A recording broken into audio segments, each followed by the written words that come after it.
Student, 10th class में आने वाले एग्ज़ाम में ज़्यादातर हमें ऐसे क्वेश्चन देखने को मिलते हैं प्रोबेबिलिटी वाले चैप्टर में से, प्रायिकता वाले में से। तो हम यहाँ पे देखेंगे कि जो हमारे क्वेश्चन यहाँ पे स्क्रीन पर शो हो रहा है कि एक पासे को एक बार फेंका जाता है, निम्नलिखित को प्राप्त करने की प्रायिकता ज्ञात कीजिए। दोबारा क्वेश्चन देखते हैं। एक पासे को एक बार फेंका जाता है, कितनी बार? एक बार फेंका जाता है, निम्नलिखित को प्राप्त करने की प्रायिकता ज्ञात कीजिए। इसमें कुछ पार्ट दिए गए हैं, इसके 3।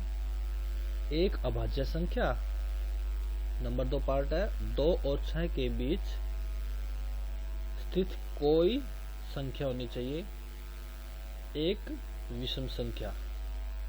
ठीक है, तो हमने यहाँ पे एक पार्ट में देखा एक अभाज्य संख्या हो, दूसरे पार्ट में 2 और 6 के बीच में कोई स्थित संख्या हो और एक विषम संख्या।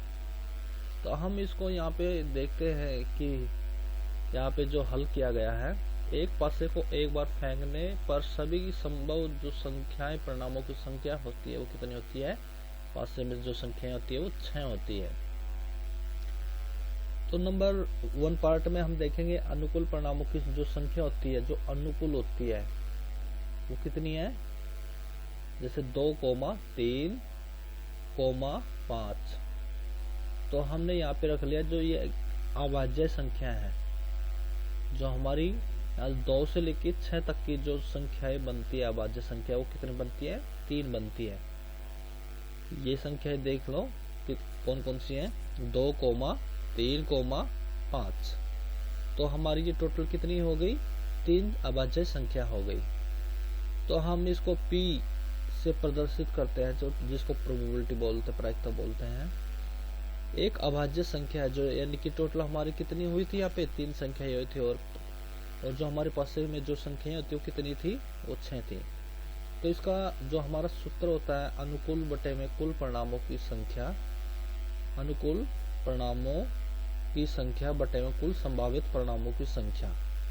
तो हमने यहाँ पे जैसे 3 बटे में 6 रखा, जो हमारा ऊपर वाला जो 3 है वो अनुकूल है और जो हमारी कुल जो संख्या है वो पास की वो कितनी है? 6 है। तो हमने इसको आपस में काट लिया, 3 एकम 3, 3 दूनी 6। तो इसके साथ में हमारा कितना अंश रहा है? 1 बटे में 2। अगला पार्ट है हमारा अनुकूल परिणामों की जो संख्या है, जो हमने यहाँ पे 2 और 6 के बीच की जो स्थित संख्याएं थी उनको देखना था। तो हमारे 2 और 6 के बीच में कौन कौन सी आती है? 3 भी आती है, 4 भी आती है, 5 भी आती है। तो ये संख्या हमारी कितनी हुई? ये भी हमारी 3 हुई। तो ऐसे ही हमने सूत्र लिख के अनुकूल परिणामों की संख्या बटे में कुल संभावित परिणामों की संख्या को लिख करके बराबर लगा करके हमारी जो संख्या आई है 3, 4, 5, तो हमको टोटल हुई 3 बटे में 6। ठीक है, तो हमको इसको आपस में काट लेंगे, 3 एकम 3 और 3 दूनी 6। इसका भी आंसर कितना है? 1 बटे में 2। अगला देखते हैं, इसका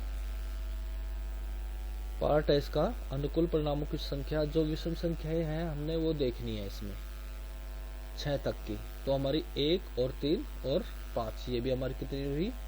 3 बनी। तो इसका भी ऐसे ही हम P बराबर में P करके और हम बराबर में करके हम अनुकूल परिणामों की संख्या बटे में कुल संभावित परिणामों की संख्या लिख करके और बराबर का निशान लगा करके हमारी कितनी संख्या हुई है?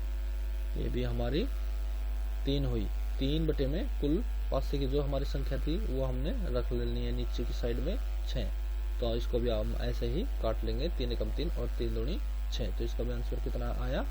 1 बटे 2। तो सभी स्टूडेंटों का अवश्य ही ये जो हमारा जो क्वेश्चन है ये बिल्कुल आसानी से समझ लिया होगा।